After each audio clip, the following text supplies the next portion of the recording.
ફેબ્રુઆરી સિરીઝની મજબૂત શરૂઆત. નિફ્ટી 100 પોઈન્ટથી વધુ વધીને 25,300 પાર. Reliance, ICICI bank, Axis bank, ONGC તેજીમાં. બેંક નિફ્ટીમાં પણ 300 પોઈન્ટની તેજી. મિડ કેપ અને સ્મોલ કેપમાં આજે તેજી, તો ઇન્ડિયા વિક્સ પણ થોડો ઠંડો પડ્યો. ઓઇલ એન્ડ ગેસ તેમજ કેપિટલ માર્કેટ શેર્સમાં જોરદાર તેજી. બંને ઇન્ડેક્સ 2% વધુ વધ્યા.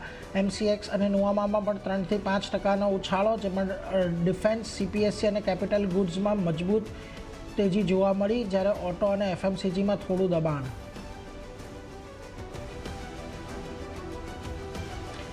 ગઈકાલના પરિણામો પછી બ્રોકરેજના ડાઉનગ્રેડ બાદ એશિયન પેઇન્ટ્સમાં આજે પ્રોફિટ બુકિંગમાં વધારો. 2 દિવસમાં શેર લગભગ 9% ઘટ્યો, જ્યારે ટાટા કન્ઝ્યુમર પણ લગભગ 4% ઘટ્યો. જો કે સારા પરિણામો પછી મોતીલાલ ઓસવાલના શેરમાં 6%નો વધારો થયો.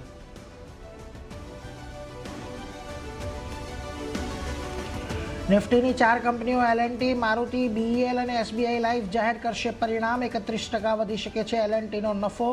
માર્જિનમાં પણ સુધારો શક્ય. તો ટીવીએસ મોટર, એસબીઆઈ કાર્ડ સહિત 5 વાયદા કંપનીઓના પણ પરિણામ આજે આવશે. અને આજથી શરૂ થતું સંસદનું બજેટ સત્ર. આવતીકાલે જાહેર થશે આર્થિક સર્વે. 1 ફેબ્રુઆરી એટલે કે રવિવારે આવશે દેશનું બજેટ.